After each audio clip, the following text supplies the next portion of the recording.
Yo, yo, yo, what's going on, great people in all of the great lands? You already know who it is. Your favorite fantasy football homeboys. Ready to give it to y'all one more time. Myself and the homeboy himself, Johnny Main, in his festiveness. Johnny, say what's up to the great people. Hi. I hope everyone's having a great Christmas weekend before Christmas, I guess.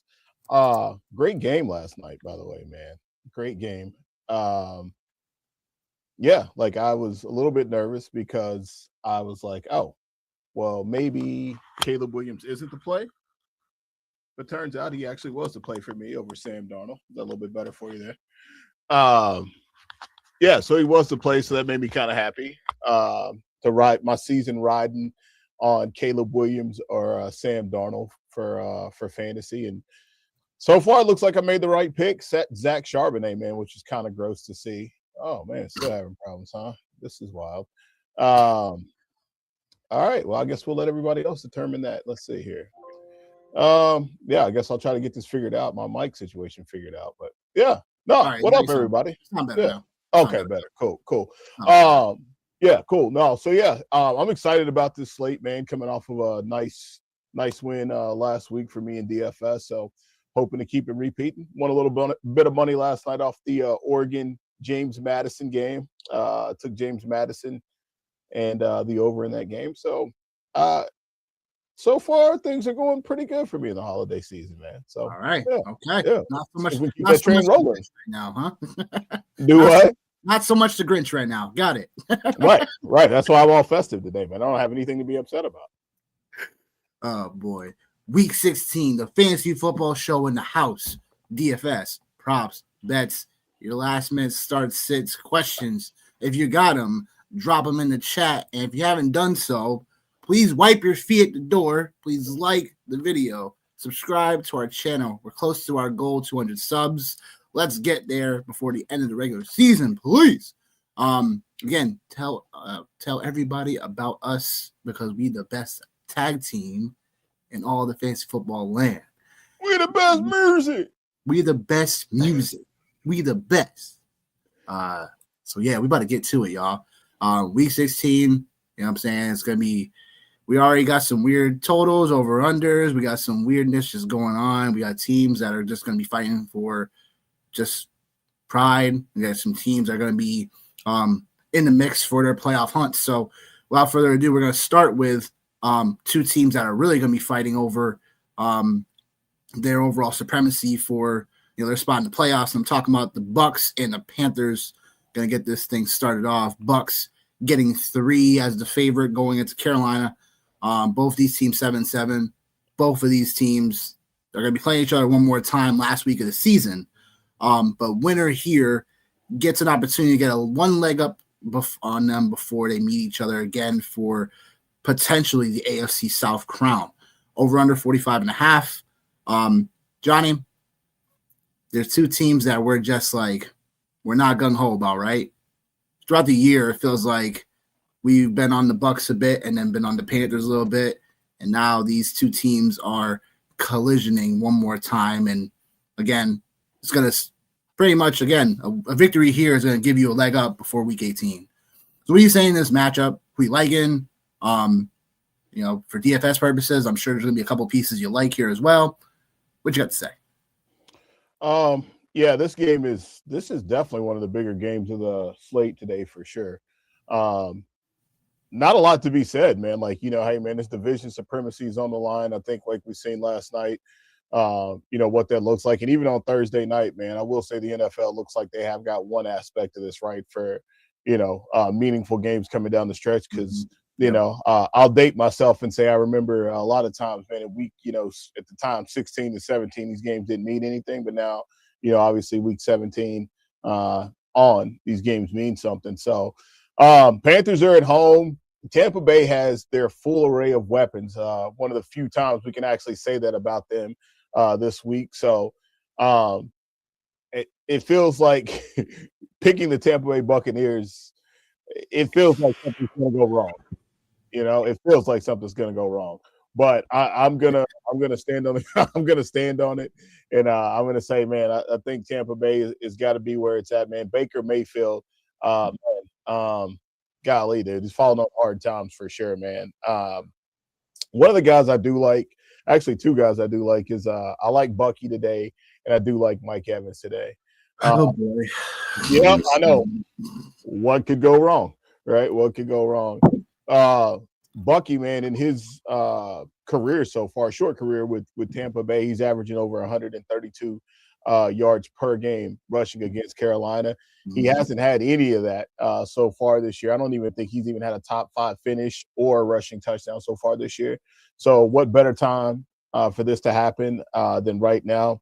I'm going to say it is right now. And the last time that Baker Mayfield himself played the Carolina Panthers, 5 touchdowns, 2 touchdowns to Mike Evans, 2 to Jalen McMillan. So, I know all the stars aren't aligned properly, right, for our history to repeat itself, like, specifically like that. But it does give me a little bit of optimism going into the day. From a DFS side of things, Ted McMillan's the guy to play, or he's coming in as the chalkiest play in this game at 13%, followed by Bucky Irving at 5%. So not a lot of people are playing this game here, and as you have it right up here on the screen on the game that has a 45.5 over, that's a little bit shocking. I did sprinkle Baker Mayfield into a couple of my DFS lineups. Like I said, I am playing a lot of Mike Evans, playing a lot of Ted McMillan, playing a lot of Bucky Irving today. So we'll see how it goes. But overall, give me the Bucks in this game for sure. Whew. All right. Well, I'll just say this. I think who was the highest owned in this game again? Ted? Yeah, this is FanDuel. Oh, okay. Yeah. Okay.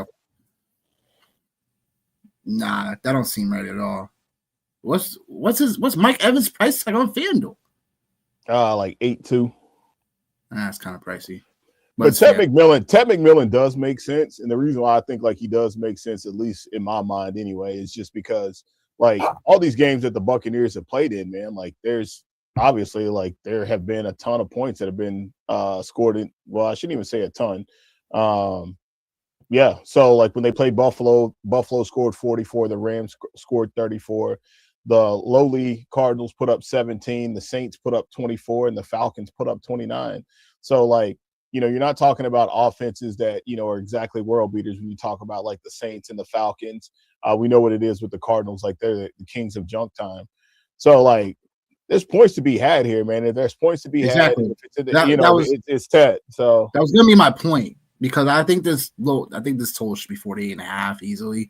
In a spot where both of these teams, for example, Panthers still play a top 5, coverage rate for cover 3.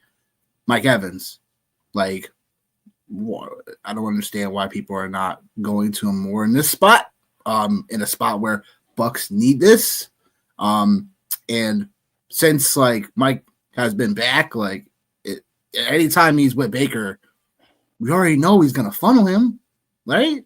So I think tendency wise puts me on a potential Baker Mayfield and Mike Evans stack here, just because of the chemistry, just because you already know he's gonna be looking for him constantly in this game.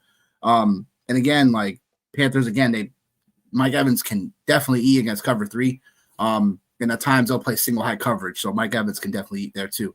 Again, like this is a similar spot to last week when I saw Chris Olave in. You know what I'm saying? So this is like I'm kind of going back to the well on this one. So I think the Bucks are going to take this one. I think because Carolina I just don't know them as a team. I really don't. I think the advantages that Carolina has normally, I don't think they have in this spot. Like J.C. Horn is normally getting burnt by Mike Evans. Matchup history says that. And I just don't trust Carolina in this spot. I do think they'll make things competitive, of course. I do think that the Bucks are leaking passing yards. They are second most allowed passing yards in the last 5 weeks. So Bryce Young, can he get there as a passer? Yes, we've seen it. We've seen the ceiling. And he's someone that definitely for the price tag, at least on DraftKings today, can make some sense if you're playing a ton of, MMEs. Johnny. And I think that in a spot where I'm not going to count Carolina out, but it's more like they know they need to win this spot too. Otherwise, it's like you got to go to Tampa Bay last week of the season, and that could mean, your playoff hopes are slim to none if you don't get that done in Tampa. So I do like Tampa in this spot. I do think Baker having his weapons back makes a ton of sense. I think Baker seems to be a bit more healthier than he had been in the last 6 to 8 weeks. So give me the Bucks in this spot and give me the over. Fair enough. Let's see. So the next we got is, oh boy, can we just go over this game quickly? I'd love to. Go over this game quickly. Jets Saints. There's not much to talk about. Jets a 6.5 underdog going into New Orleans.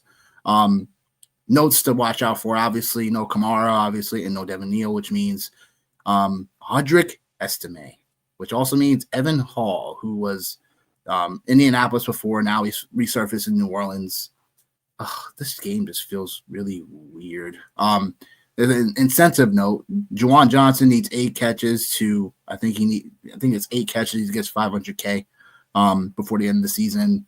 But I think in this spot, it's like, what can I say? The Jets are, they're terrible. Brady Cook starting at quarterback, on the road in New Orleans. Yeah, Breece Hall, maybe, but I don't know. It just feels like he has not been trying to really play. Let's just say that. It feels like he is kind of just saving himself, which I can understand that, but I can't because I'm a competitor. So I want to go out there and just do my best all the time. And yeah, look, it's just a lost season for both of these teams, and that's just all there is to it. Give me the Saints in this spot. For as much as I would like to just mildly gloss over this game, I think there's a lot of things that we do have to talk about in this space. Of course. And I think Audric Estime is where it starts for me. That's where it ends. I think for me today, he opens up so much on a slate that that there's a lot of good matchups. There's also a lot of good value on FanDuel as well. And Audric Estime opens up everything. If he ends up being the guy, right? At the price point, I think it's $4,900 and very minimally being played as well at this point. So I don't know if that means I don't know if that means I'm all the way wrong or that's what. Weird. 5K on DraftKings, I thought that would be more of a spot that people would get to today. Well, DraftKings not sure again. I'm referencing FanDuel for ownership. That's where I'm playing at today. Just trying to keep that going. But even still, right? At 4,900, that's pretty wild. And the Jets have been just brutal on defense. Obviously, we've seen what happened last week with Travis Etienne and the Jaguars. New Orleans is at home, and then to talk about Tyler Shuck, man. 3-3 as a starter so far, 92 QB rating, 69% completion percentage as a starting quarterback. That's third in the NFL since week 9. Only Josh Allen and Brock Purdy have been better than him in that space.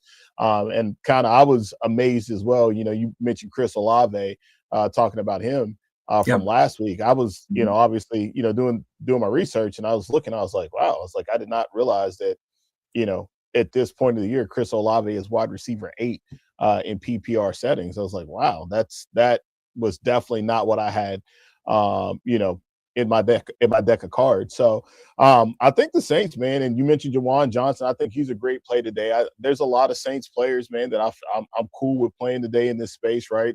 40.5. So Vegas says that there will be some points that should be scored. Obviously, defensively, the same thing. When you look at the Jet side of the ball, obviously it's Breece Hall. There's nothing more, nothing less. You might get a one-off touchdown from some of the wide receivers or something like that right there. But this is definitely a game that people aren't getting to a lot. The Saints defense is the highest owned in this game at almost 16%.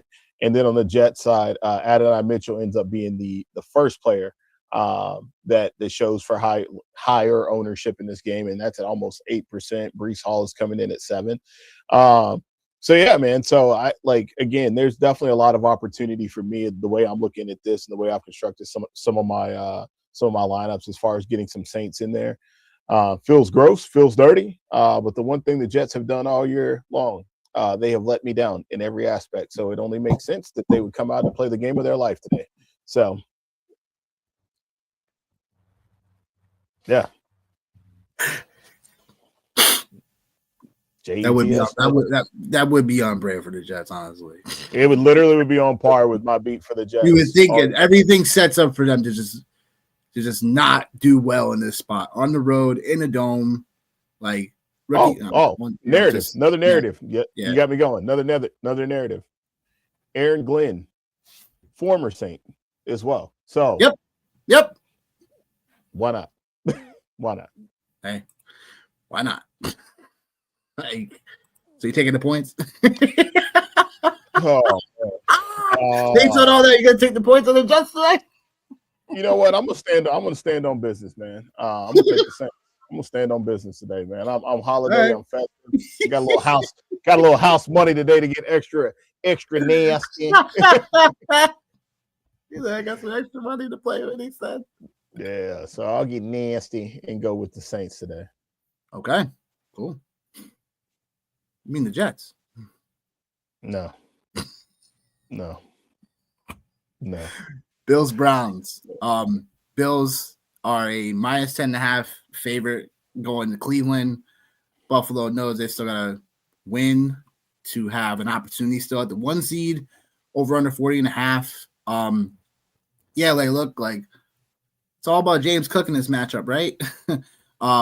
Cleveland has really, the run defense has not been great over the last couple of weeks. And when it comes down to it, since week 10, they've been a top 5 run funnel.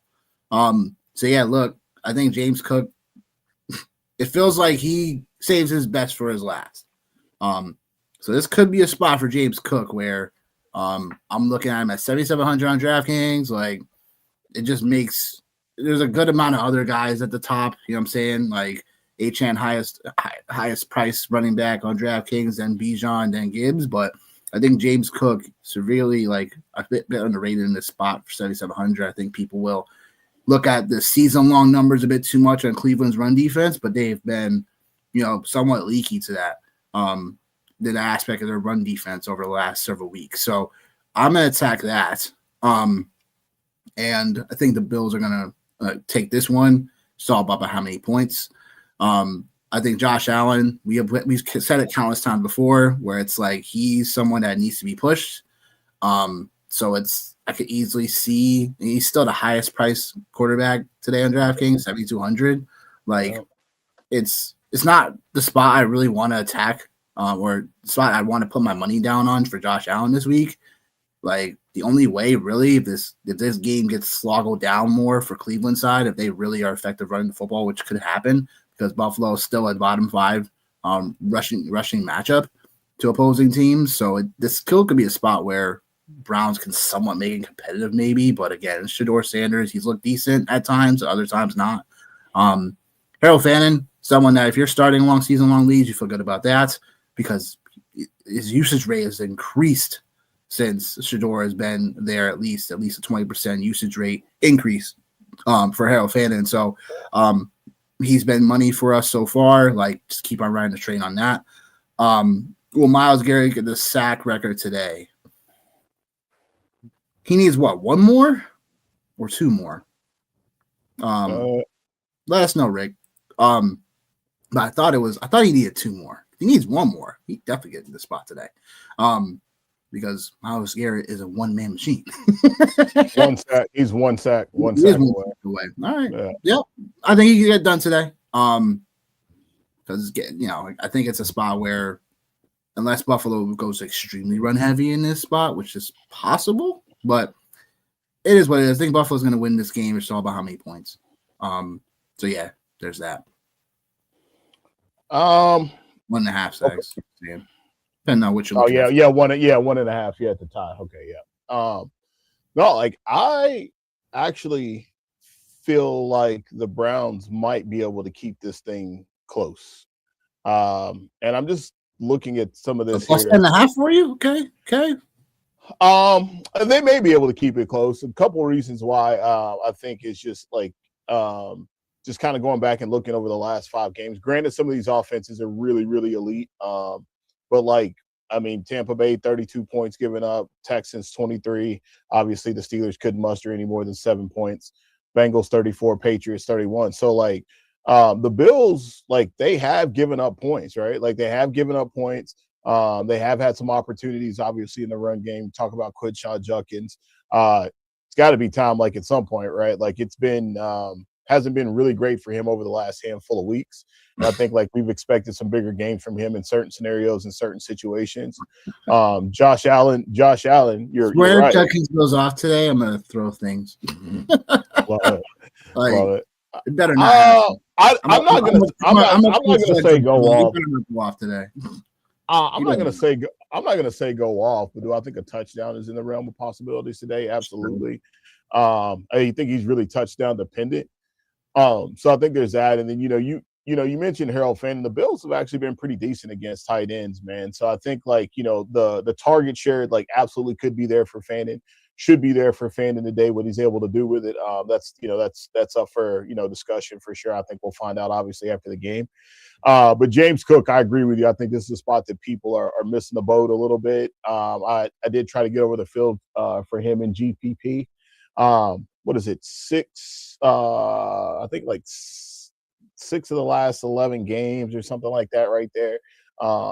James Cook has went over 100 total yards, so I think this is a really good situation for him to be able to hit 100 total yards in this game for sure.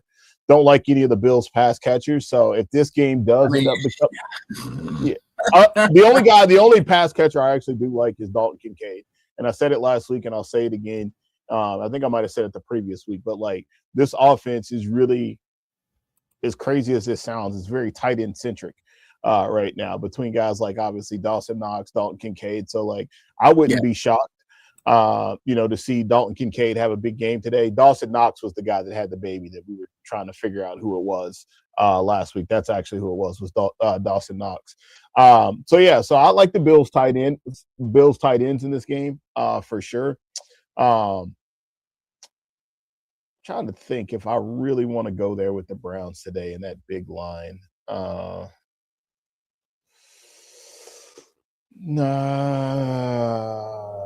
Yeah, I'm going to go there. I'm going to go there with that. I'm going to go there with the line today. 10.5 points today. I think the Browns, like big emotional win for the Bills last week. Comeback win in Foxborough.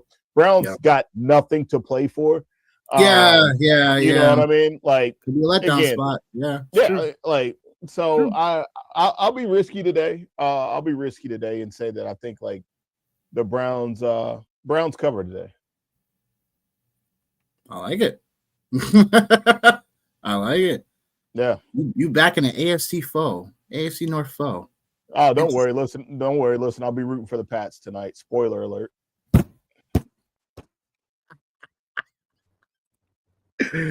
All right. Chiefs, Titans. Boy, you thought this game would have been a little bit more for a certain team in this spot. But obviously, Mahomes getting hurt. Obviously, Chiefs getting mathematically eliminated last week by their division foes, the Chargers. Game of the week, right, Rick? I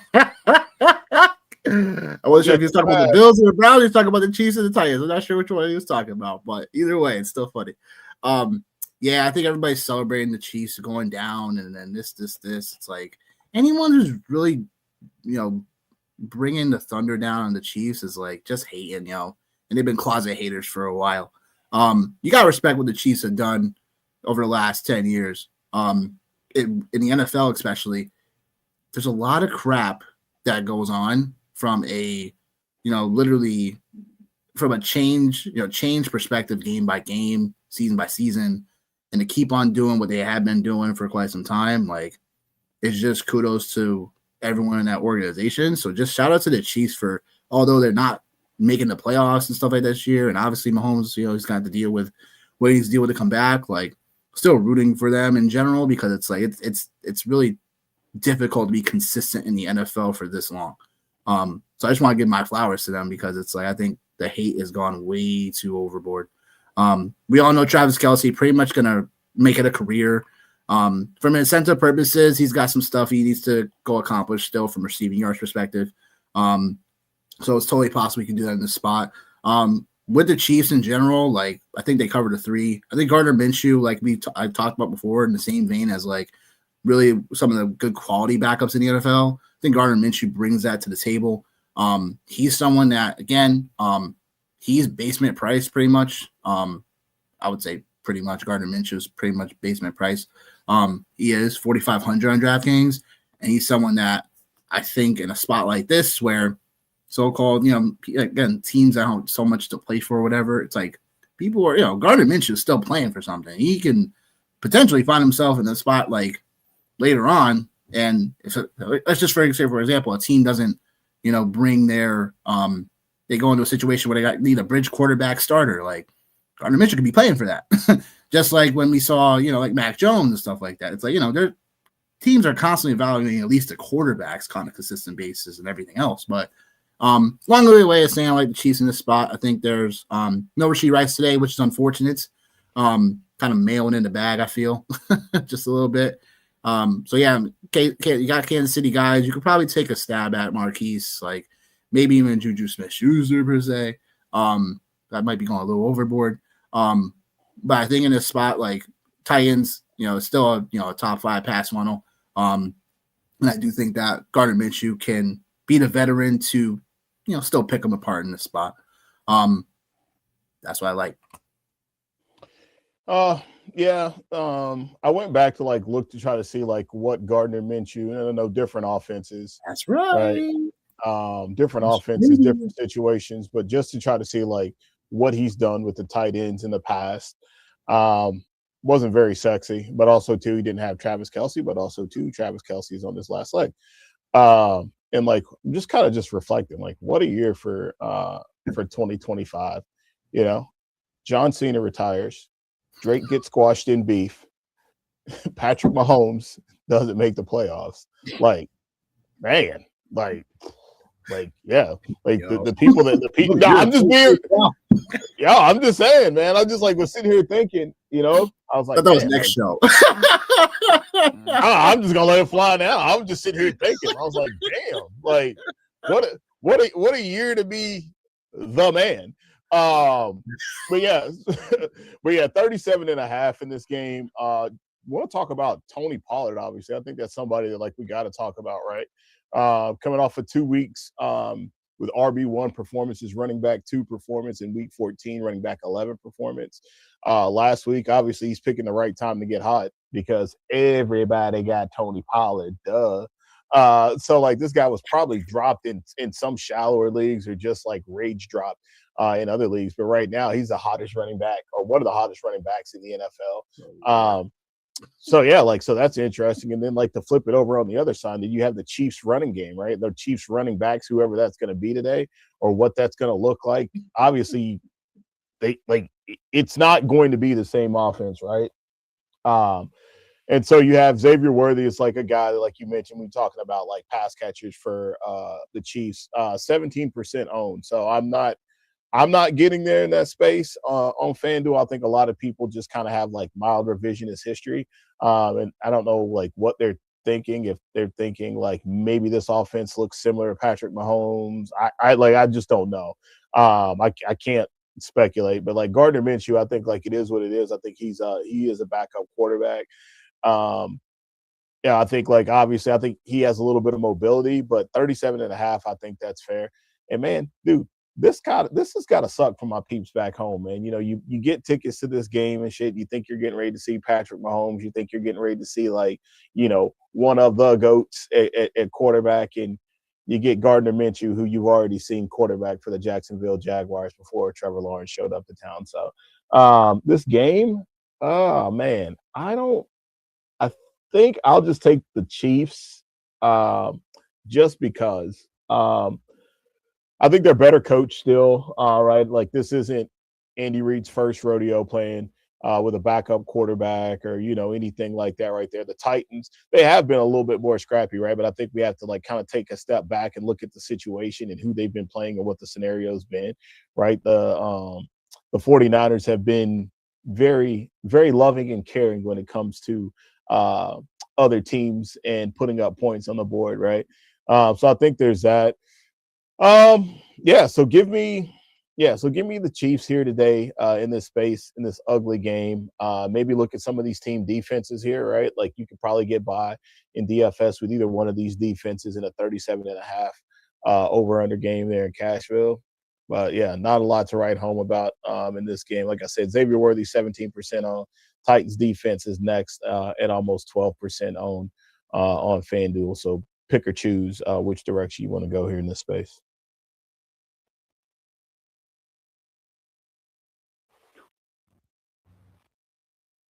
Gardner Minshew for the min price at QB. Like, that's what I think that's something that could be smart, set you up for the rest of your lineup to do pretty well. Another game that, Vikings are kind of done in this spot. Like, Vikings and Giants here. Vikings at -2.5 faves going into New York, over under 42.5. Both of these teams kind of somewhat struggle. They're still bottom 10 when it comes to points per game between these two teams.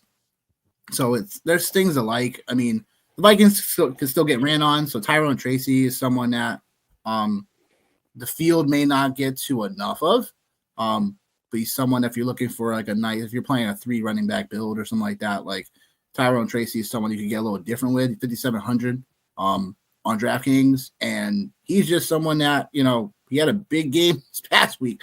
And I think he could potentially follow that up. So I think there's things to like. I like Wan'Dale Robinson in this spot too. Wan'Dale, I just can't believe that he's like a top 10 receiver right now in deep targets, deep target catches. It's crazy. Like Wan'Dale Robinson, the guy that usually gets everything underneath. It's crazy. Yeah. So yeah, look, I think those are some spots that definitely like on the Viking side. Like, just like, is Jefferson gonna finally happen? Is it gonna happen? In New York, I'm saying the starters are starting right, but I don't know. I mean, give me the Vikings in this spot. I just think that playing with a rookie quarterback means that there's going to be exotic blitzes coming from Brian Flores in this defense, and this could get to Jackson Dart. Although he's a mobile quarterback, I just don't envisioning him really breaking down the Vikings like that. So give me the Vikings in this spot. Yeah, this is a little bit more interesting than like what you would think. Jackson Dart since week 6. I know he missed a couple games, right? And they had the bye.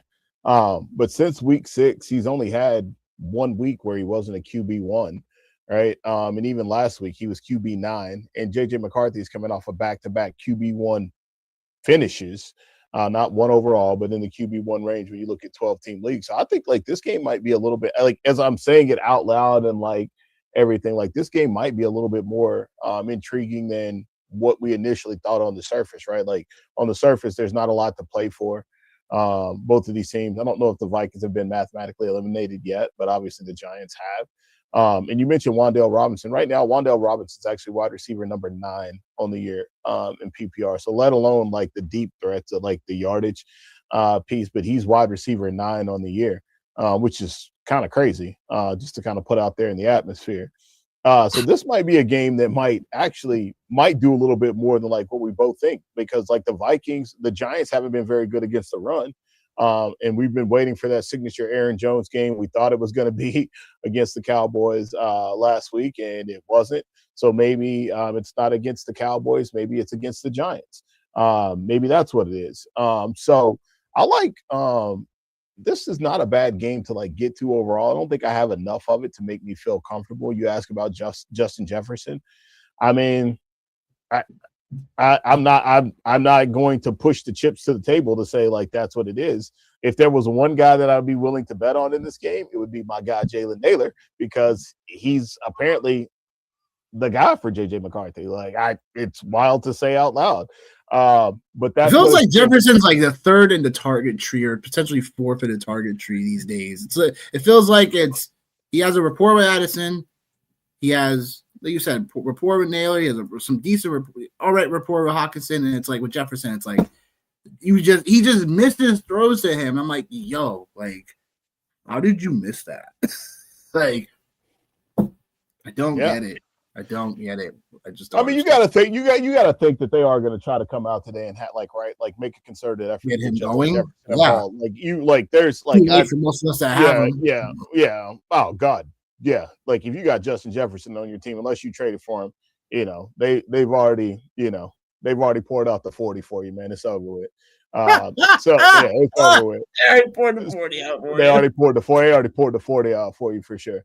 Like, can you? I'm looking at Jefferson. He hasn't had a game over 70 receiving yards since week 8.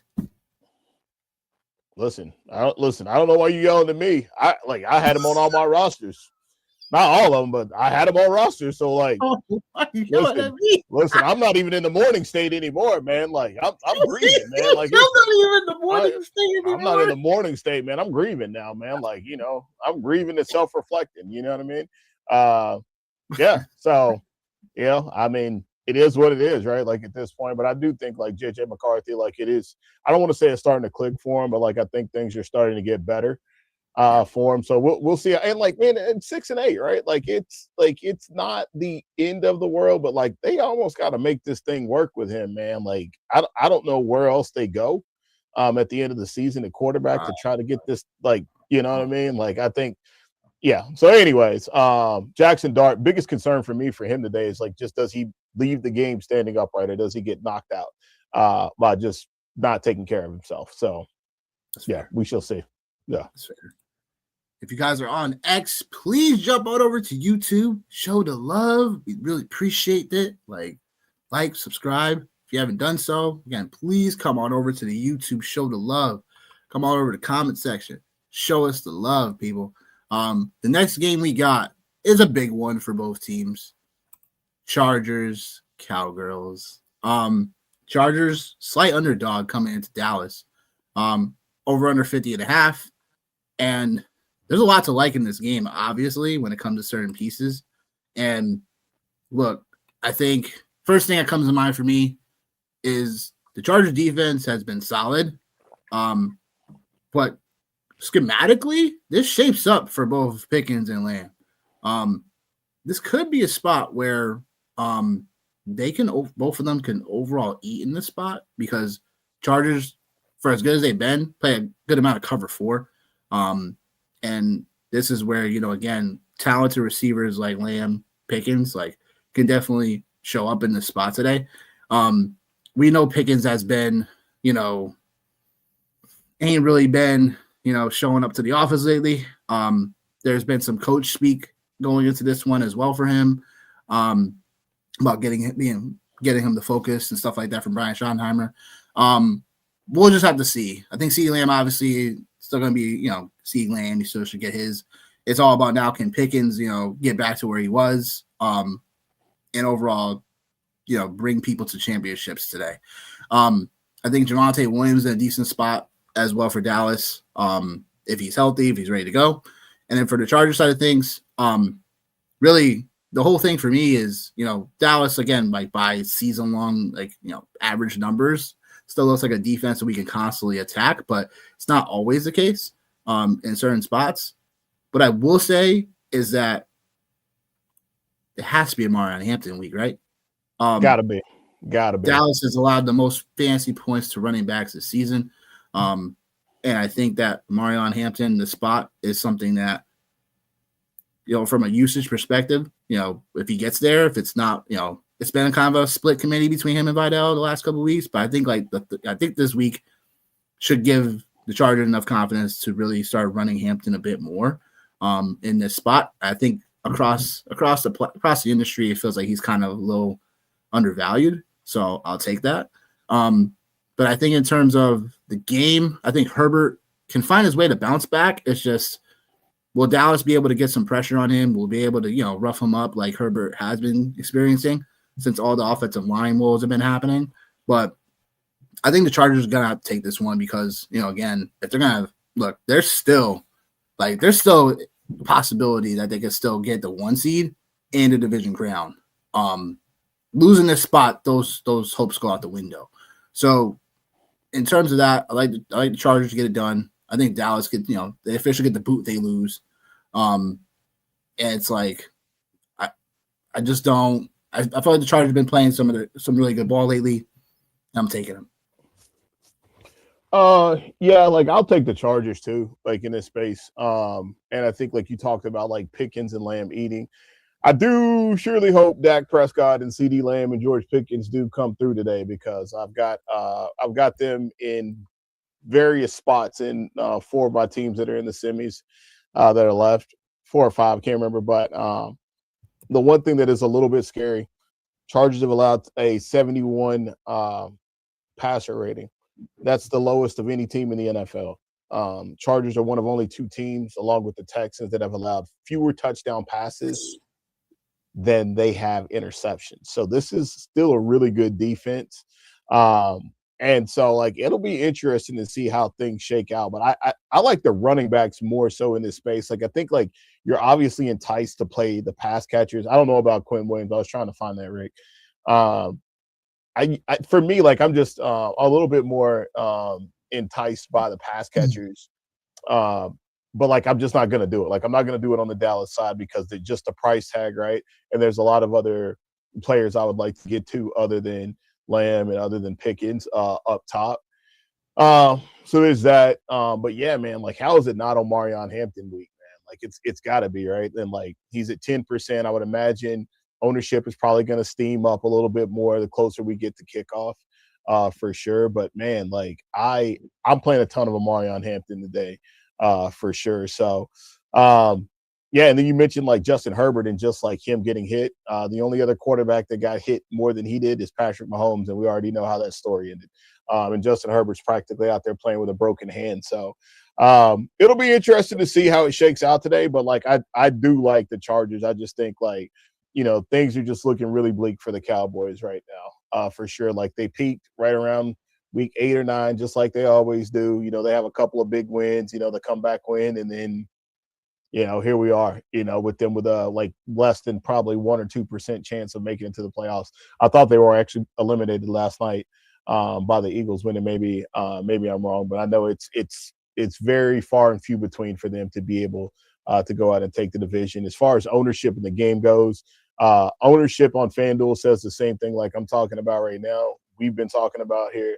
Javonte 15% on Omarion Hampton coming in at 10%. Everybody else is a single digit. So I think they've got that piece of it right. That's fair. I don't think Quinn Williams is going to play today. It's not official. He was dealing with a neck issue, but he was also in concussion protocol. So he practiced. I think he practiced the other day, and then the neck injury happened. I remember yesterday hearing that like he had like pretty much like cleared protocol and then the neck thing. So Omarion Hampton.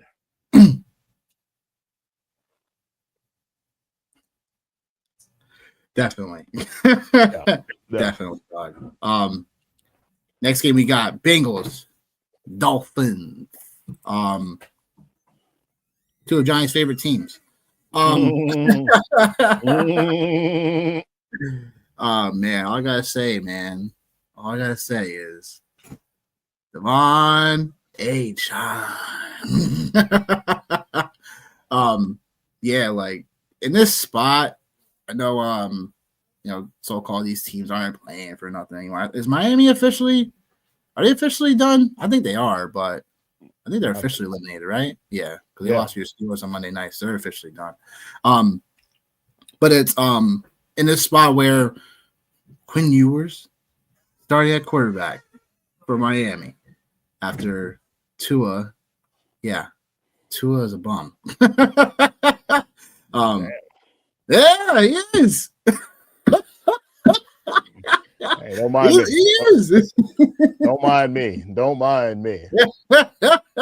He is. Don't mind me. I'm just saying. He's a bum.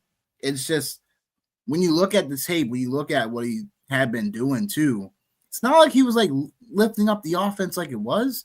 And I get it. Miami went a little bit more run centric than they normally have tendency wise, but it's like Tua would still miss throws. Like he'd still get off platform with his throws, and it'd be like, how'd you miss him? There were several times, even the Pittsburgh game. I'm like, how'd you miss that? What was it? I think he missed Jalen Waddle like open for a touchdown, like literally. I'm like, how did you miss that? So and then there's whole rumor thing about speaking of these two games, like there was a rumor that goes back to 2020 about Miami when they had all these draft picks, like literally offered like 4 first-round picks to get Burrow. And they were like, nah.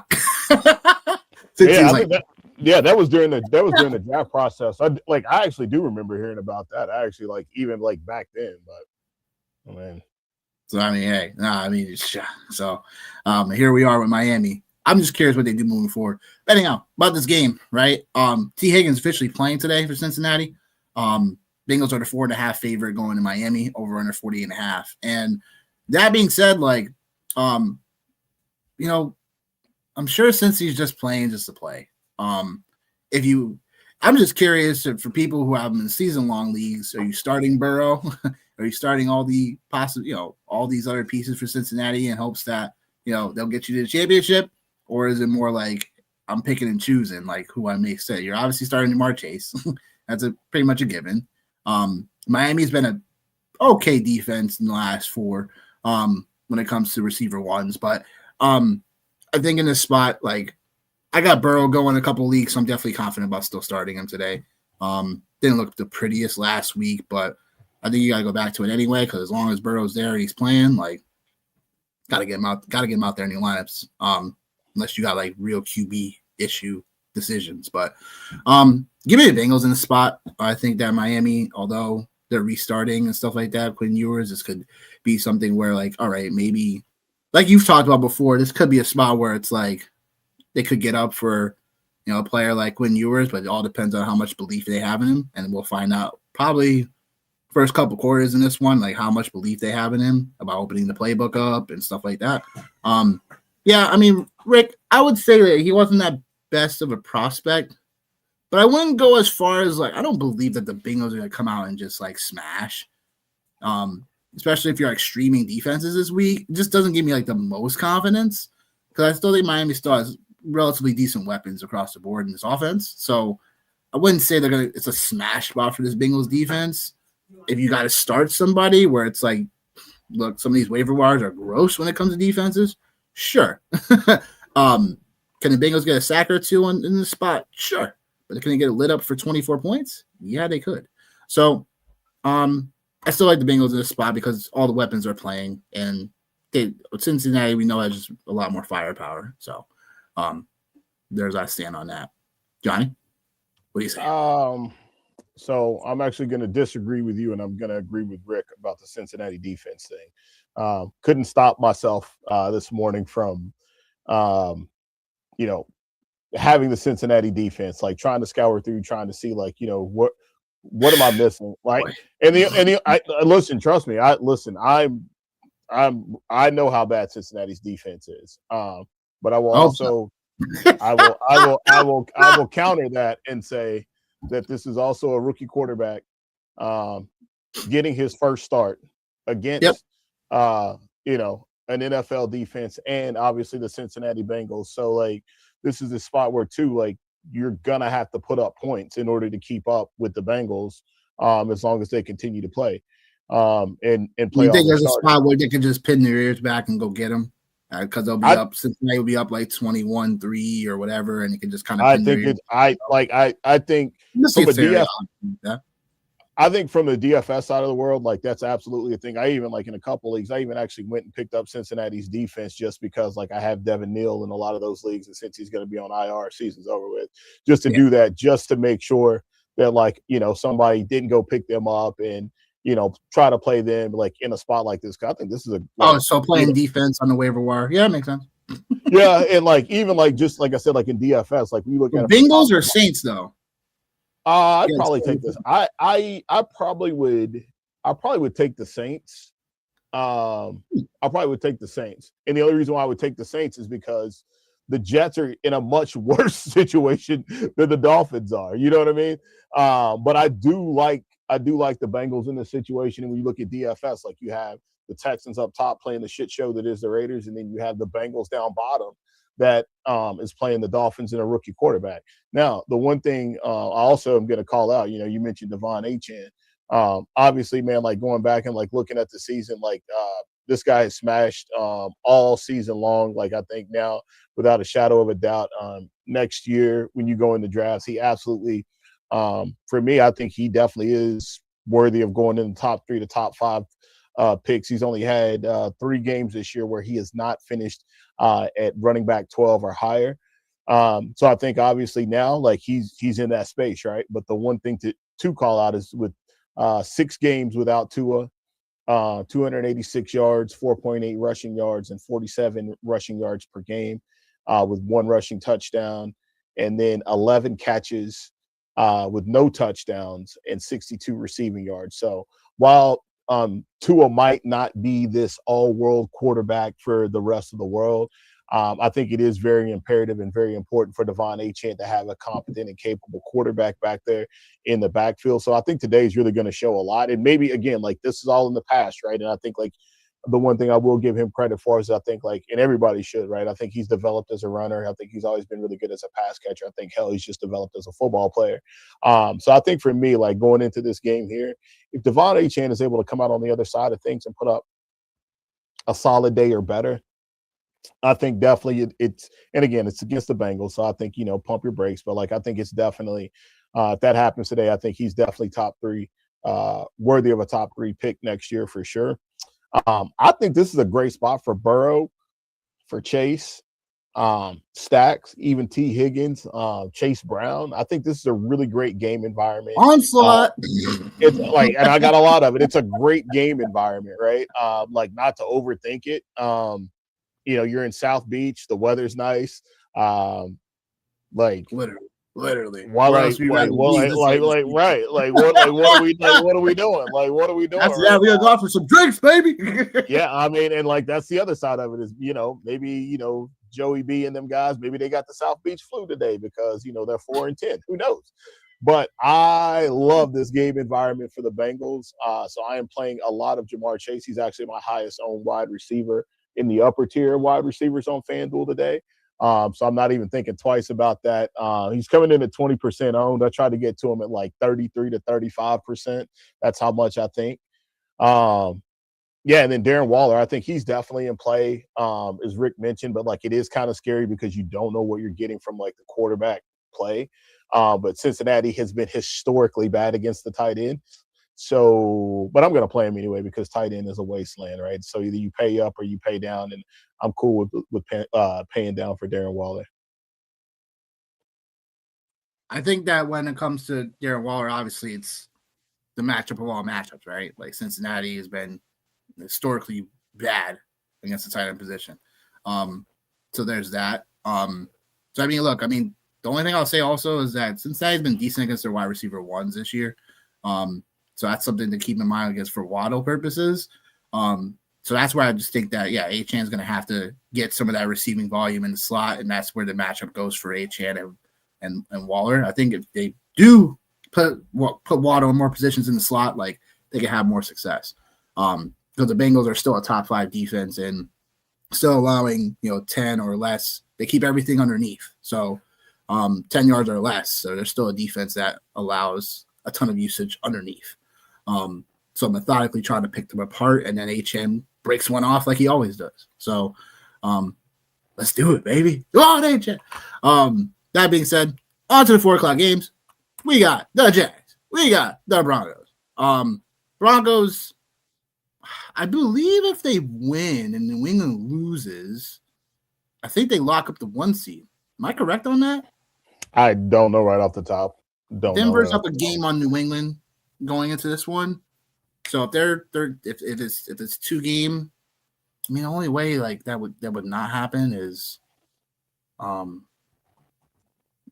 I mean well, they still got to play the Chargers one more time still to keep up the division. But if the Chargers lose today, they're definitely, like I said, they definitely got the division for sure. What was your question again? What would you ask? My question was, does Denver lock up the 1 seed with New England if they lose tonight against Baltimore?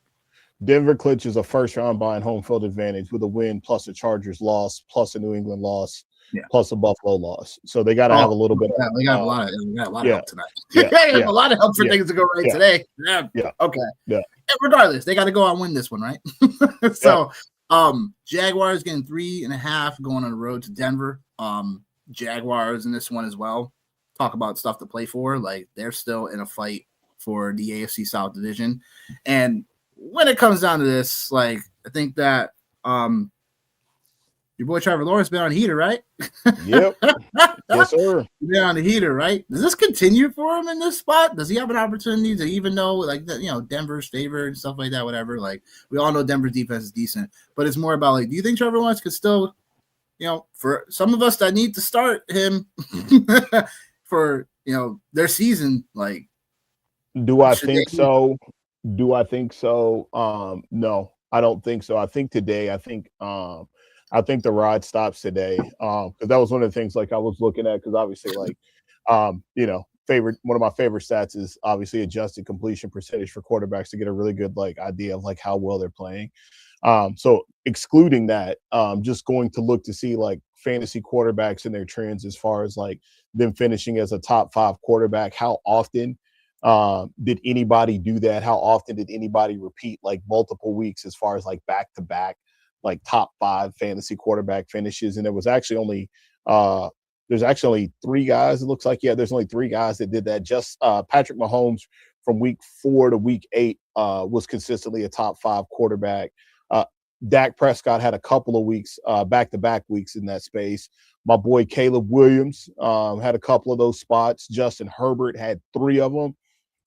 So there's not, and Jackson Dart had 2, Lamar Jackson early on. So there's not like, there's a couple of guys that have had like back-to-back weeks in that space.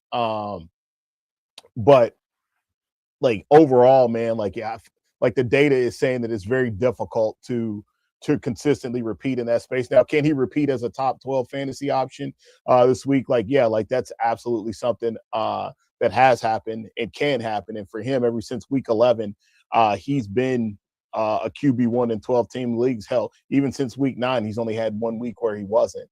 And he's QB number 8 overall. I think this is like, man, we're getting really lucky right now. I'm really fortunate to be able to have meaningful playoff games. Like this isn't a division game, obviously, but like this is a meaningful football game. It's a playoff type game here in this space, like where we don't have to worry about like players sitting and things like that when you transition it over to like fantasy football and DFS and stuff. So I am excited. I'm excited about this game, man. I do like Bo Nix. I'm sorry. You just asked me a question. I was getting ready to go off on a tangent, but go ahead.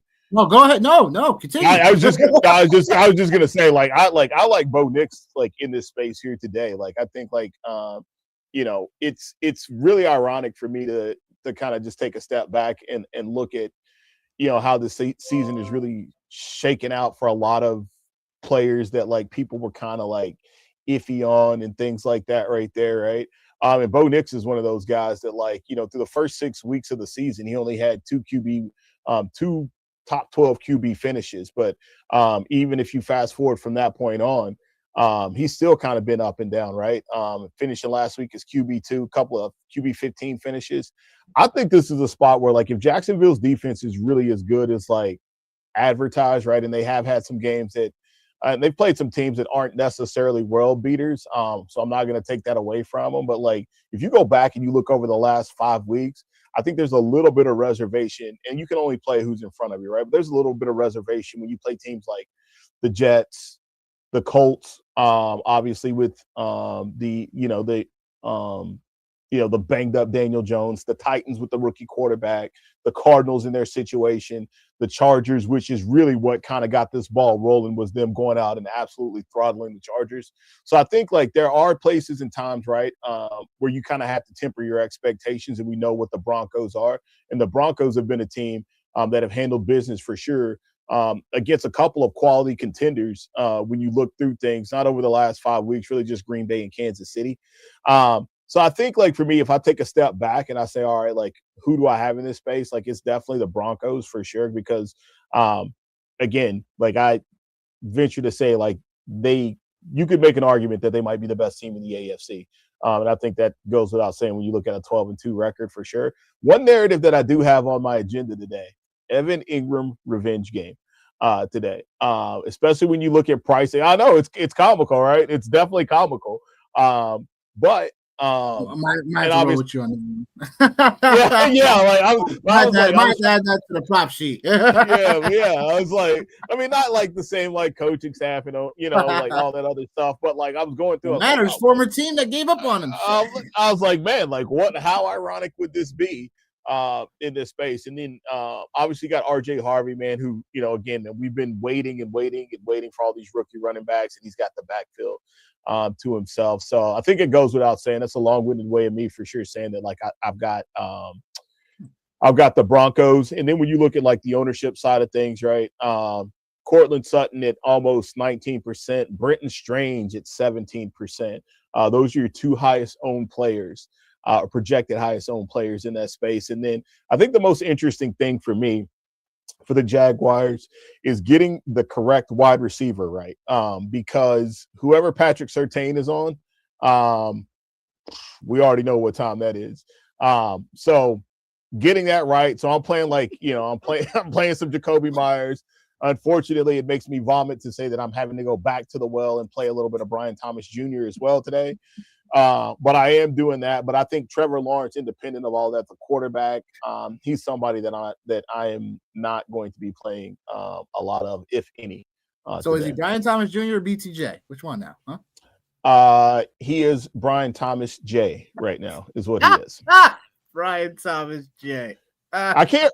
I mean, he helped me out. He helped me out. Back to good gracious, huh? All right. He helped me out last week in that 7th place finish on FanDuel. So that's why I'll give him one initial back, Brian Thomas J. Hey, yo, man, I can't.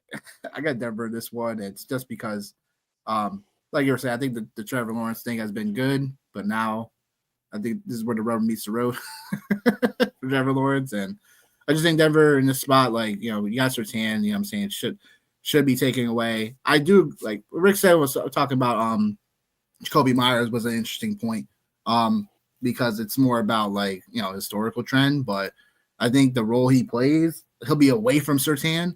So this could be a spot where he can definitely bounce, in the spot. He's been doing that for all of us that have been, on Myers. So that's a good point. I definitely think he goes on their own too. So shout out to Rick for that one. That was a good one.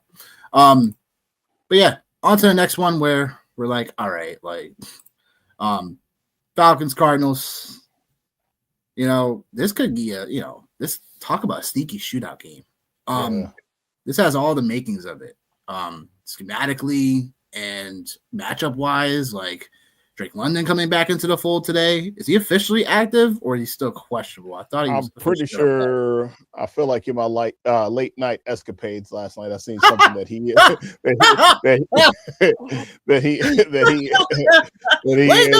escapades. All right. Oh my God, yeah, man. Coming in here strong off of about 4.5 hours of sleep right now. So, yeah, bro. Woo, yeah. No, you did it all wrong. Woo. Yeah. We'll see how 7:30 goes, man. We'll see how it hits. We'll see how 7:30 goes. It's gonna hit different. Yeah. But I'm pretty sure. I know he's active today. I don't know like what their plan is as far as like a pitch count or like what the scenario is on that. But like I know he's back up and running. Marvin Harrison Jr. on the other hand, like that was somebody that like I'd seen that they were gonna try to ease him in, and I'm like, of course. Why not? Because I have a roster that sports 2 Cardinals named Michael Wilson and Trey McBride trying to get into the chip, trying to beat you know. Same. And it's like, there for me too, yo. Literally, crazy, man, yo. yeah. I had to bench Michael Wilson because I was like, I just don't know how it's gonna play out, and I just even if Michael Wilson goes off, like I can understand why he went off, but it's still like I started DJ Moore over him, so that looks decent right now for me. Yeah. Well, my scenario is Michael Wilson or Wan'Dale Robinson. Yeah, it's a good problem to have, but I also, but then like no, but then I also have, this is the crazy part, but then I also have Emeka Ibuka and George Pickens, so two guys that have really been letting me down the last 2 weeks. Right, that's more of an easier one but well, yeah, but still though, like two guys that have really grossly underperformed, and then like I talked about, like the Chargers, you know, in that defense, like right, like if like obviously you play George Pickens, you don't have much of a choice given the situation, but like you know, like but the Chargers are playing quarterbacks in the same breath as the Texans. But anyways, Cardinals and Falcons. But Cardinals and Falcons, yeah. I gotta play. I'm playing both Wan'Dale and Pickens, so I mean, they're draft night out. So yeah, like, what could go right? What could go right? Is you gotta ask that question. What could go right? Damn it. Yeah. Not this. What could go wrong? Negative bullshit. Like, what can go right? I heard that. But schematically for both of these teams are pretty ideal. Both of these guys play cover 4, defensively, and Atlanta right now they're on six most points to quarterbacks. So obviously Brissett, like he performed even in a tough spot last week against Houston. So yeah, like so all systems go if you have Brissett. Like he is just not cooling down at all. It feels like. I know Atlanta's pass rush is pretty decent, but it's also about like I think Arizona can definitely get busy in this spot. Yeah, like if you got Marvin Harrison Jr. today, like if you have to start him, sure, you know what I'm saying? Because it's like you don't know if you have Michael Wilson, like it. I'd like to know what the options would be for y'all, but it's definitely like like it's definitely weird times out here. I know you could definitely start, for overall purposes of starting Bijan Robinson, So I hope that if you got Bijan Robinson, I hope he gives you a nice little early Christmas present. So I mean, I'm gonna take the Cardinals. I'm gonna take the points. Okay. I'm gonna take the points. I know Arizona's like I just feel like they have more of a fight to them. I just don't trust Kirk Cousins I don't know. I don't really trust him. I think he's like sort of cooked at this point. And I wanted to be sure that I think Walter Nolan's back for the Cardinals today. So that's good news. Because he's been someone that he's literally been their best pass rusher as a rookie. And I think in a spot like, yeah, bird games are tough. They are. Yeah, you saw talking about your hat over there, huh? I gave the love, yeah, baby, yeah. I wore this in a Christmas parade. But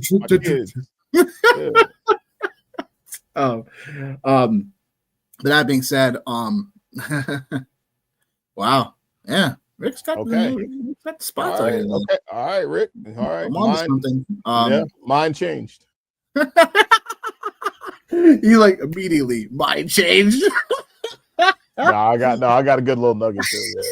Yeah. But I feel like the Arizona Cardinal defense will be a little bit better. They're gonna be playing at home, like I just think there's gonna be things that are better sorted for them to win this one. I just don't trust Kirk Cousins. That's my whole thing. Yeah, like there's Kirk Cousins, obviously, man, coming off of like big game.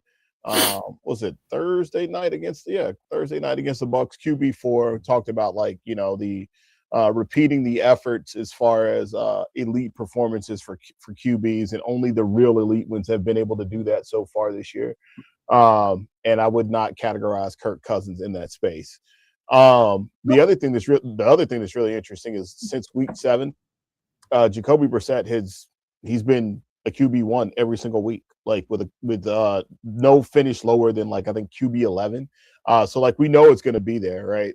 For him. The one thing that is a little bit concerning or could be a problem. Could be the Falcons and them blitzing. The Falcons have blitzed quarterbacks at the second highest rate. But even though for Brissett, like even though he's been pressured, even though he's been pressured the second most when blitz, he's been sacked 19% of the times that he has been pressured. So it's just a little bit above the league average. So it's not as bad as you think, but it's also not as good. Which also leads me to like the point. It's like, all right, well, like if Kirk Cousins, if we're not feeling him and we're not feeling like playing him, like what does that look like for the pass catchers? Like Kyle Pitts has been obviously was on a heater last week. He straight out puka'd everybody the week before. So like what does that look like now? With Drake London being back, right? But I do like this game like as a shootout for sure. I think there's definitely like a lot of ways that you can get into this game with Brissett being obviously like not an elite tier, elite price quarterback. Kirk Cousins, you can go there if you believe, but data says that like that's probably not the place to go. Bijan is obviously a really strong place to be at. Then if you want to mess with Michael Wilson or Marvin Harrison Jr., believe in that, or even get to Trey McBride, I think like you could figure out something there, maybe even roll double tights with Pitts and McBride in this space. This game is going to be interesting for sure. But I definitely like a lot of this here. I got a lot of pieces in this game overall. Still haven't quite figured out what to do about like the Cardinals backfield. I don't know if it's Michael Carter, DeMarcado, don't know. It just feels kind of gross to play Michael Carter. But that's the reason why we do this, right? I'm feeling more confident in Michael Carter. Okay. He's someone that I think that you have someone like, if you're in a spot where you're looking for flex, options and stuff. I think this is gonna be a game environment where you can definitely start Michael Carter. He's had at least 4 targets in the last 5 games. He's just someone that is a nice little safety blanket valve outside McBride. So it's just, again, Marvin Harrison Jr. coming back into the fold as well, also opens up things for Michael Carter and the potential run game in this spot too. So I don't mind Michael Carter at all. I think this could be a neutral game script for both teams. So this could be a game where it could definitely go back and forth. So I do like Michael Carter from a perspective of usage perspective. Brissett has the 6th highest grade versus the blitz compared to no blitz. There you go. So I just worry about grades sometimes because I didn't test well. So I just need that data. But no, it's a good call out though, Rick, for sure. In that space. Big Mac, you picked the Falcons. I love it. So yeah. No, I'll take the Cardinals at home. In this space, man. I'll take him at home. I think like this is a really good spot to get back. But yeah, like what a nice fantasy game for sure. So I'm pretty excited about this one, man. Makes sense. Oh, let me hit the ownership real quick. Well, I can't because like everything's like freaking glitching up. That's why it's like my little mental process. Okay, I don't know why. Yeah, I don't know. Yeah, I don't know what. Like everything's like glitched up and frozen now. So. No. Yeah. All right. Cool. I guess we'll come back to it. But yeah, go ahead, man. All right. Well, the question I had for you. I got 2. First, do the Raiders go back-to-back games of scoring 0 points? Second of all, is there any chance that they have a chance to cover the 14.5 at all? Boy, what's wrong with you? Give me some chili Frito. It's my money, punk. Chili Frito is actually a good thing. Nice little chili Frito in the bag. Ooh, listen, bro. Listen, trust me. Man, listen. My highest owned quarterback today in DFS is CJ Stroud. CJ Stroud. It's CJ Stroud today. It's CJ Stroud. What can go right? What can go right? Listen, I would say, I think like this is a 39.5. Over under. Yep. It went up 2 points. Like, I don't know why the line was like 37.5, and then I got on here this morning 39.5. I'm like, what the heck? Okay. Yeah. What's going on in this spot? There is a chance that There's a chance the Texans score all 39 of the points. Legit. There's a chance. There's a chance they score all 39 of the points. I don't know how the Raiders, because obviously, we all know how this goes. Yep. The Texans have turned into this sexy dark horse Super Bowl team. The only thing I would say that makes me not even kind of blink an eye is they're playing at home. So that's the one thing that makes me kind of oh, all right, well maybe it's not that space, but Woody Marks will go full blown Aaron Jones and get hurt. So obviously we played a lot of him last week, and he had a great match. I'm not sure if he's officially playing. Yep, Nick Chubb. I think Nick Chubb is going to be up. So their backfield is a mess. It's a mess. So I'm just saying, you know what, man? CJ Stroud, one of the guys that I was over the moon with, in the preseason, Nico Collins. Let's just do it. Let's just do it. Let's just do it. Dalton Schultz, let's just do it. Let's do it.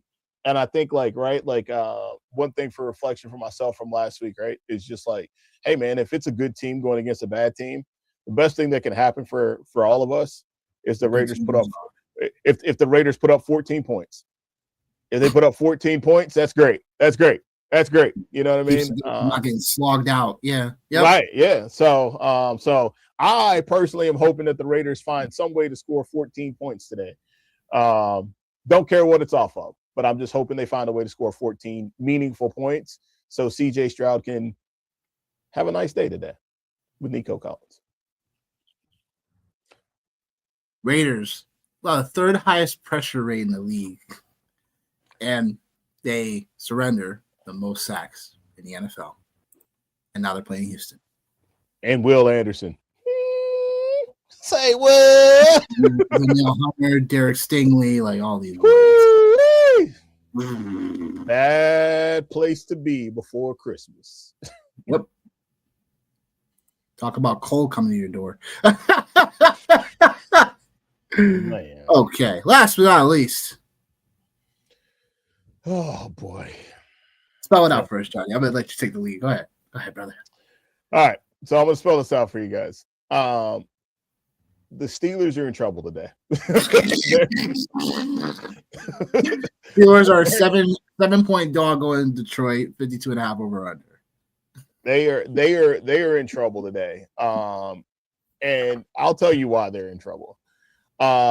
Number one, because when they play against running backs who are explosive, like a Jahmyr Gibbs, that ain't good. That's just not good. They have obviously, I know the last couple of weeks, they've definitely played better. So I won't completely shit on them all the way. They have played better. And I think we went over some of the stats on Monday night, just about what it's looked like for them over the last handful of weeks. However, the downside to all of this is there has been a trend with Jahmyr Gibbs dating back to week 7. So I'll go to week 6. Week 6, running back 32. The following week, running back 2. Week 8, they have a bye. Week 9, Jahmyr Gibbs, running back 37. Week 10, running back 3. Week 11, running back 10. Week 12, running back 1. Week 13, running back 25. Week 14, running back 1. Guess what running back Jahmyr Gibbs was last week? Not running back 1. No, he definitely wasn't running back 1. No, he was running back 29 last week. Oh, I was close. I said 30 in my mind. So yeah. So that does not bode well for the Pittsburgh Steelers. That's one thing that doesn't bode well for them. Yes, right. And as you mentioned, yes, there is no TJ Watt, which this is going to sound asinine, and I'm just going to say this, and I'm going to get it out of there real quick. TJ Watt later in the season, it hasn't been a thing. Okay. So hopefully obviously, hopefully everything goes well, man. And obviously, hopefully he gets back on the field in the next couple of weeks. Seen a couple things that just said that, like, the situation he's going through with his lung, it's typically not a 2-week period. Sometimes it's not even 3. 3 weeks is like the best case scenario. So really, like, the best thing I would think we can hope for at this point is, like, if we do make the playoffs, then, like, maybe he's there. The other thing we have going against us is not very well. Amon-Ra St. Brown and Jameson Williams. That's a problem. That's a problem. Now the one thing I will say, right, is, like, obviously Asante Samuel Jr. like now being a part of the mix, like, for the Steelers, that's huge. That's huge. I think that is definitely a game changer for the Steelers for sure. But yeah, man, like, this is just not a good space to be in, man. Like, they have, like, the Rams just beat the Lions last week. This is a perennial, I wouldn't say perennial, but this is probably a team that, that could get to the Super Bowl. The one thing that the Lions are still struggling with, right, is they still have some issues in the secondary. So I think, like, Yep. Yeah. So, like, maybe Aaron Rodgers can find a way to keep this game close-ish. But, man, like, this is, like, just not. And then, like, here's the other thing you got to worry about. You got to worry about Aiden Hutchinson, man. That guy is, like, a certified. He's a certified hellraiser, man. And like, I mean, listen, while I love getting the win last week over the Miami Dolphins, yeah, that just doesn't do a lot for me to give me confidence that they'll be able to come in here and handle business against the Lions at home off of a loss after Amon-Ra just. If I'm not mistaken, I feel like I heard somebody say that, like, that was the best. Yeah, that was the best wide receiver. Oh, well, before the Puka game, and I'm not even sure where that ranks. But that last week was the best wide receiver performance of the season. And you got the Pittsburgh Steelers this week. Just don't feel good about it, man. And then Kenny Gainwell. A lot of people are probably going to play Kenny Gainwell today, right? I think that's kind of like chasing. But, I mean, he has been decent for sure.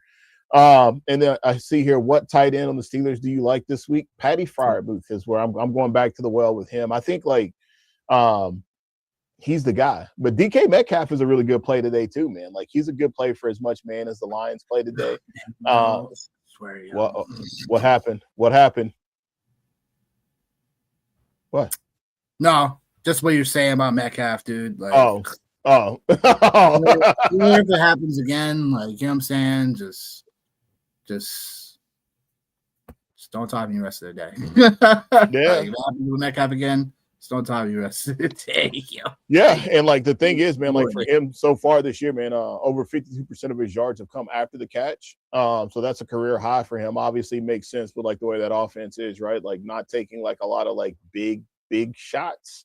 And if they do, they're far and few between. But yeah, man, hopefully the Steelers can find some way to keep it close today, man. But I am playing a ton of Jahmyr Gibbs today. And don't be shy about David Montgomery either, because I think, like, right, they have had some issues as far as stopping the run. I think that's been well documented, right? But from the injury side of things, yeah, looks like Nick Herbig may be doubtful, and if he's doubtful, then that's where the problem comes in for me. Then at that point, because now, like, no Herbig, no TJ Watt, that's a real problem for sure. Yeah. Boy.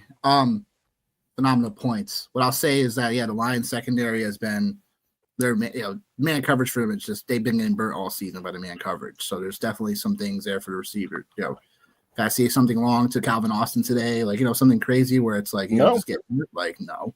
So I wouldn't exactly count your Steelers out completely, of course. So there's still, like, some things to pick around, but it's just sometimes it's a game script they get into at times where if they can't stay on schedule, it's like at times they've shown themselves to be, kind of, especially if Metcalf gets, locked down, it's like it just comes back to that question we talked about, like, several weeks ago. It's like, who else can, break through? So I think the key for the Steelers in this one is, can you stop the pass rush early from Hutchinson staying on schedule? That's check downs to Gainwell. That's check downs to tight ends. That's, getting Metcalf loose for a big, receiving catch downfield, just to open things up more so you can stay more methodical. So I'll take the Detroit Lions, but the point spread for the Steelers feels like it's still a decent one to do. I'm not taking it personally, but something that I think could be floundered upon. I think Detroit, like, they're just really good, honestly, after a loss. So it's kind of hard to go against that too. That's also working against your favor. Because yeah, like, as I have it up, like Detroit, since Dan Campbell has been the coach, they're 23-9 against the spread. After a loss with Campbell, they're 15-4 after a straight up loss since 2022. Yeah, like there's just a lot to like for Detroit in this spot, so I can understand why you're a bit nervous. So yeah, there's that. That being said, we go to Nick's prop shop.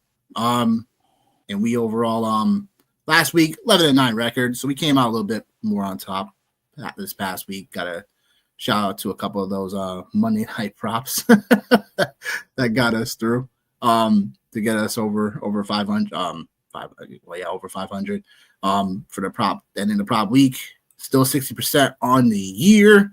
And now we dive into the core 4 bets for week 16.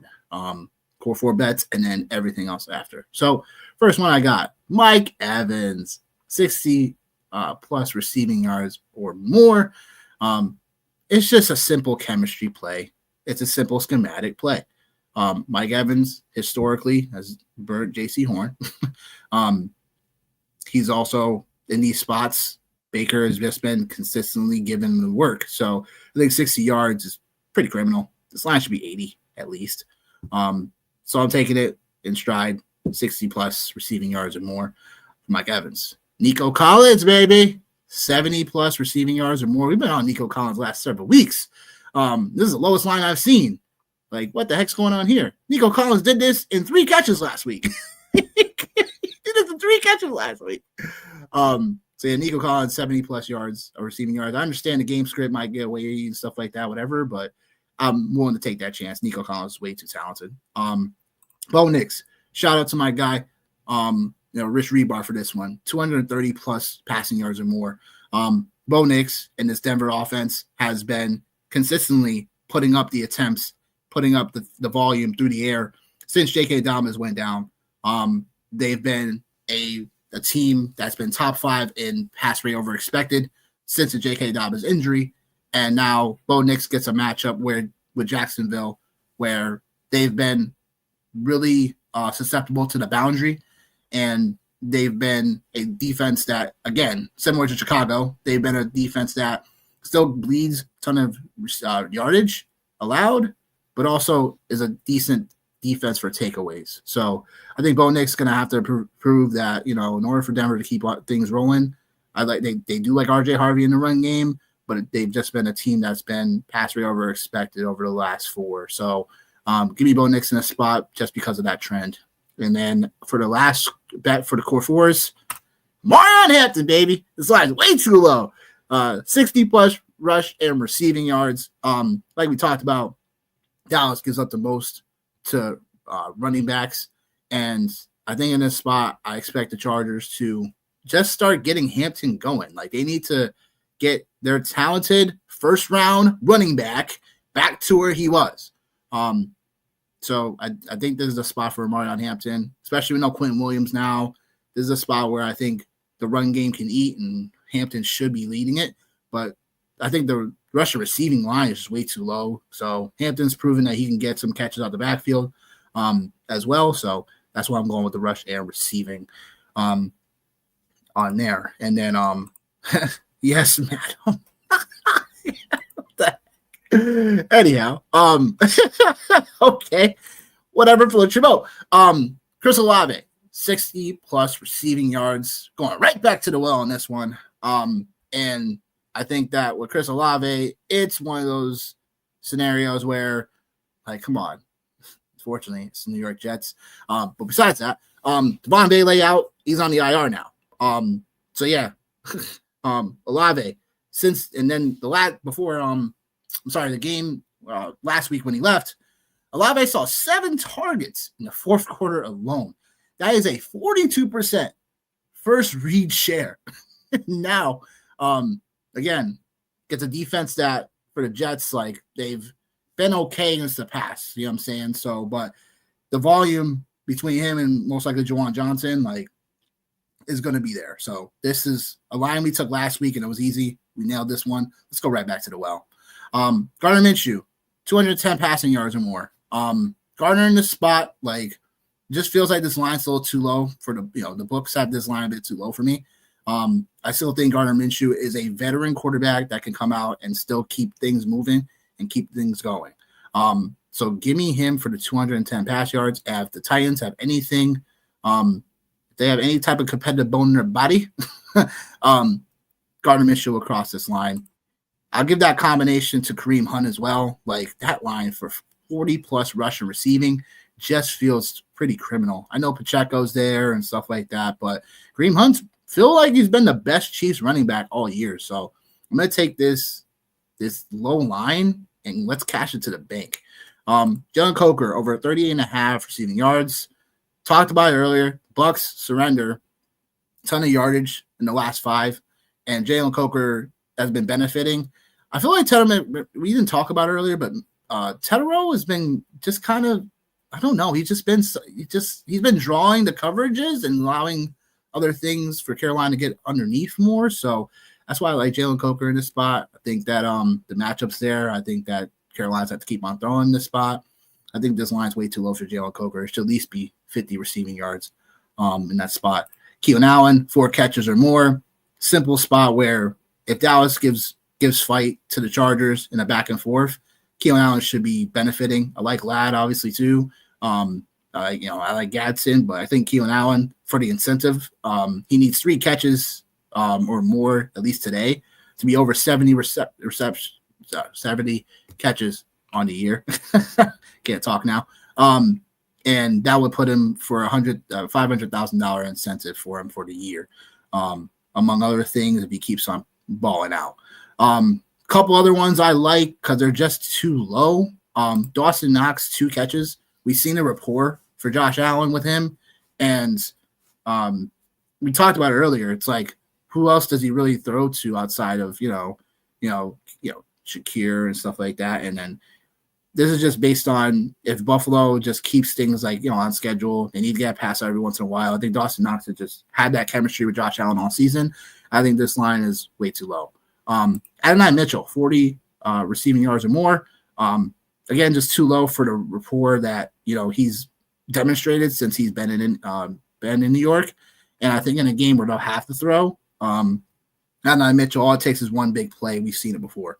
No matter really who's at quarterback, it feels like he has a decent rapport with anyone playing at quarterback right now, which is like pretty crazy to consider how he was literally traded like 4 or 5 weeks ago, and all of a sudden he's like the wide receiver 1 that Indianapolis couldn't get out of him. So, like, hey, it is what it is, a little building block for the future. Again, a line that's too low. Drake London, 60-plus receiving yards or more. I think in a game where we talked about earlier that was going to be a back-and-forth matchup, I think Drake London is going to have his say in that.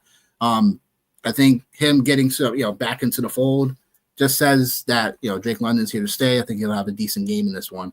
CJ Stroud over 220 passing yards. Look, Raiders are a trash defense. We know they're not going to generate enough pressure. It's just Max Crosby and the rest of that defense. So they're at home. I've always liked CJ Stroud more at home than he has in away. And that's just where I stand on him. So hopefully he crossed that line pretty easily. Last but not least, this is more of an incentive thing as well. But Rico Dowell, 70-plus rush and receiving. I think he needs 125 all-purpose to, I think it's $1 million for incentive for him. I think it's a 500,000 or it's $1 million. I'll have to double check. But Rico Dowell is someone that I think this line's too low, and I think in a game where he could get this line rushing alone, but it's more about this line for rushing receiving just a little too low. So this time of the year, you're going to find some lower lines for some guys where we can just get some value in. That's where some of these plays are coming out to today as well, because it's like some of it's incentive, other times it's definitely just the matchups there. But in the betting world, just as long as you clear the line, baby. So that's what I got for y'all. Of course, we'll have more for y'all later this evening between when we talk about the Sunday Night Football matchup between the New England Patriots and the Baltimore Ravens. So there'll be more to come on that. But let's make some cash. Let's make some moolah in this joint. So, John A., any festive last-minute opinions for everybody out there? Festive? No, because I'm just trying to get some cold water to get ready to get this second run of energy here. Cold water? No. Obviously, man, good luck to everybody, man. It's the semifinals.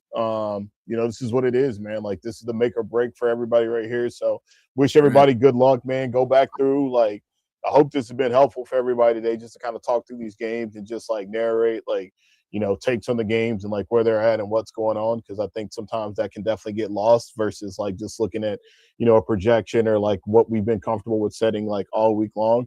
But it's here, man. It's here. Here today, and then we'll see how everybody's doing at 7:30. So good luck to everybody. Unless you playing me and you know who you are, and you will not be mentioned here in this space. You probably haven't even been acknowledged, in the real world. But after this week is over with, I'll love you just like I always have. You know what I mean? Oh boy. Well then. Oh man, still keeping it funky. Yeah, like a pair of dirty draws, baby. Whew, boy, that is funky. That is funky. Last minute thoughts myself. I guess I want to say good luck to all y'all out there. Unless, again, if I'm playing a semifinal, I'm not to slit your throat. Probably already happened to me a couple weeks already because of Puka damn Nakua. But I'll say this, like, all you just got to keep going. You know what I'm saying? You never know what's going to happen. You know what I'm saying? You never know what injury or two is going to happen, and all of a sudden, like, things change. Like, you just never know. That's why we play football. So there's that. But what I'll say is that, as we're coming towards the end of the year, like, again, like, I can't say enough, like, how much, like, love and appreciation that we have out there in space, and that we overall bring to the table. And, just from Rick to, people in the Cookout League to, like, just so many, like, people that we can mention, like, Tip, who just came on randomly the other week, like, you know what I'm saying? Right? No. You know what I'm saying? Like, there's just so many people that were out there that, we just appreciate, you know what I'm saying? And, to everyone that's out there, y'all know who you are. And we just appreciate y'all as we're, thinking about what we're thankful for, being with our families and being grateful for life and all those things. So again, fantasy football is awesome, you know what I'm saying? But we just appreciate, everyone that always gives us love in the circle and that we show appreciation right back to them. So that being said, if you ain't on later this evening, we back on at 7:30 p.m. EST. So we got, more business to conduct. So hopefully me and Johnny will be in better spots because I'll probably be in better moods and not as grumpy. But that being said, make sure you get y'all holiday shopping on if you can today. Make sure you bring the phone and watch it on Red Zone if you can. I shouldn't say Red Zone, but it is Red Zone, ESPN, whatever. But that being said, that's what I got for y'all. So that being said, festive Johnny. Old say Nick, but I'm not old yet. We'll see y'all tonight, 7:30 p.m. EST. Peace.